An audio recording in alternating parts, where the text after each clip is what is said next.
Happy New Year, everyone. Happy New Year. It's 2023. This morning, when I was reflecting about 2022, I came upon a thought about my sister Clare Palmer, who resides in Rose Place, Bottomtown, in St. Vincent and the Grenadines. And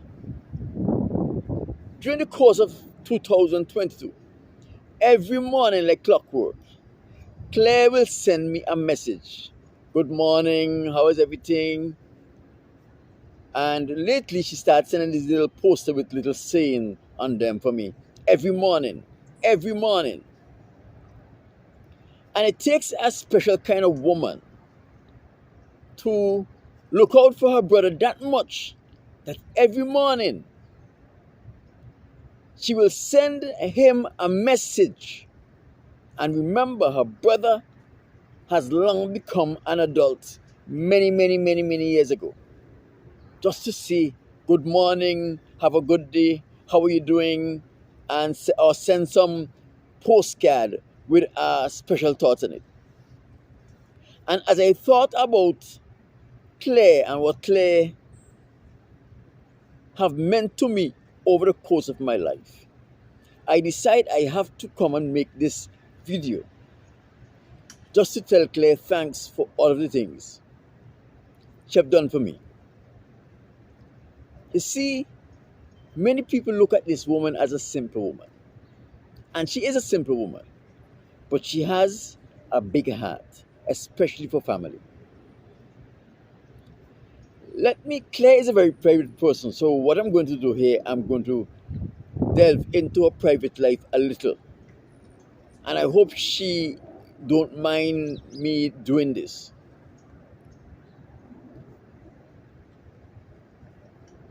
In 1973, the 5th of November, I was 7 years old. My sister Angela was 11 years old. My nephew Ozan was 11 months old when my mother died. And when my mother died, without any encouragement from anyone, Claire just stepped into the role and picked up where my mother left off. And so anybody will do that for their siblings and so forth. But you see, it goes further than this. In 1973, Claire had already just graduated as a nurse. And as time goes by, my father took on my mother's debt, and he started neglecting his business. And it came to a point where Daddy was unable to live up to his obligation to his family as he did over the past 40 plus years while he was married to my mother and take care of his family. And like clockwork, every time my father was unable to live up to an obligation to his family,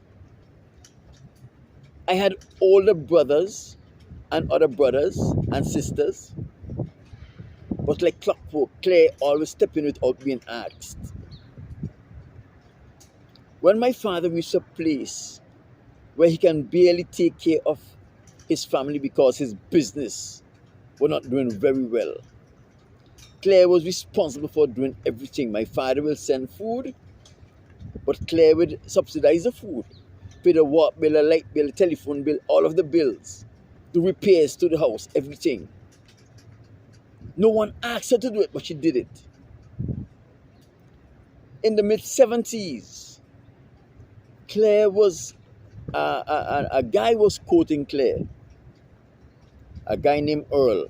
I will not call his last name because it's not important. Earl was in the United States Army.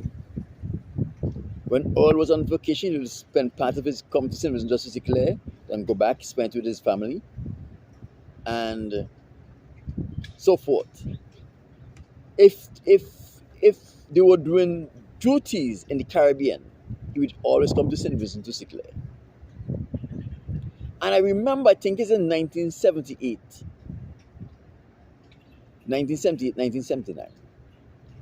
Earl came to St. Vincent and the Grenadines. He went to my father and he asked my father for Claire hands in marriage.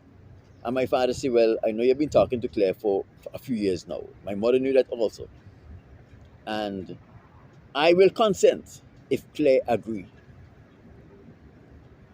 This time I was still a young man, didn't understand the whole financial dynamics within my family.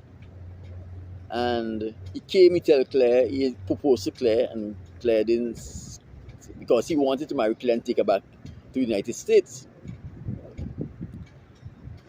And Claire came and she said, Alan,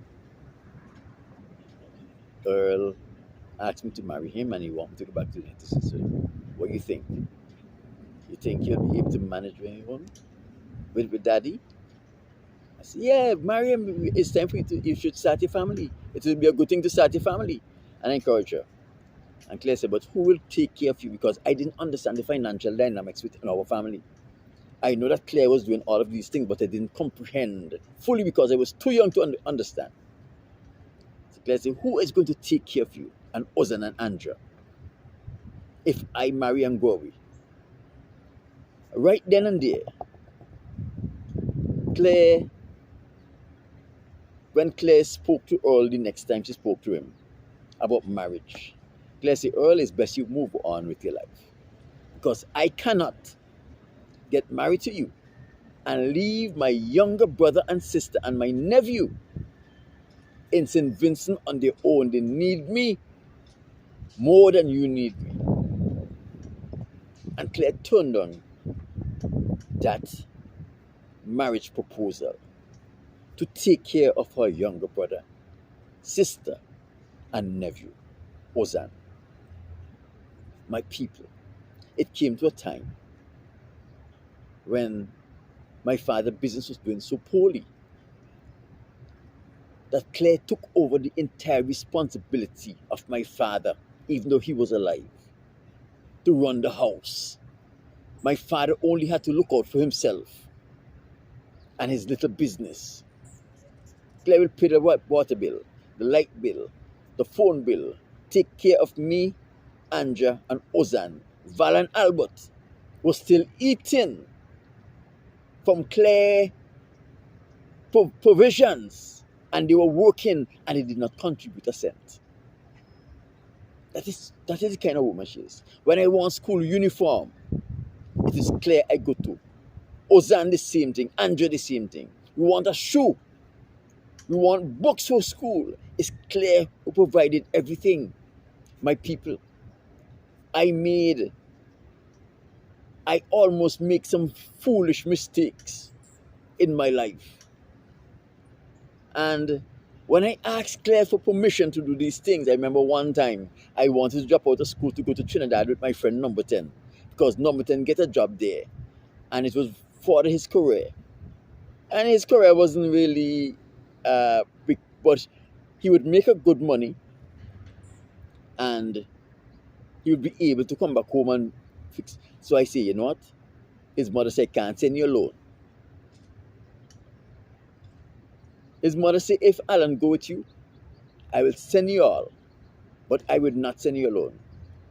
So I wanted to be a help to my best friend's career. I decided I'm going to drop out of school and pick up evening classes, and I'll go to Trinidad with him, and he would work, and we'll work together and so forth.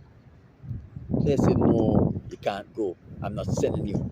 Because first thing, when you are away from your home, you don't know what these people do to young boys like you. When you have no one to protect you. I was upset. But after I grew older and I understand how evil this world is, I know that her decision was right. And I am better off today because of the decisions she make and helped me make or made for me when I was too foolish or juvenile to make them for myself. My people, Claire gave up her entire life. For me, for Ozan, and for Andrea. She could have been married with children, living in the United States, and happily married too. Probably. But she put all of that aside because our mother died, leaving us very young. And our father was not doing very well financially.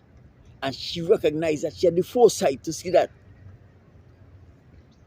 And she put aside her entire life to ensure that me, that Ozan, Andrew, and myself can have a better future. I would always be eternally grateful to my sister Claire for doing something for me that most people will refuse to do for their children. I am not her child, I am just her brother. And this is what she did for me.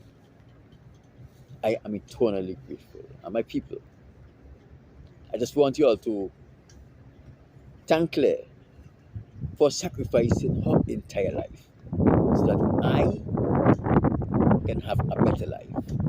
So that my sister Andrea could have make it through secondary school and become a professional, even raised to the lofty heights of being a principal of a school. And for my nephew Ozan, who is eternally grateful for what Claire have done for him also.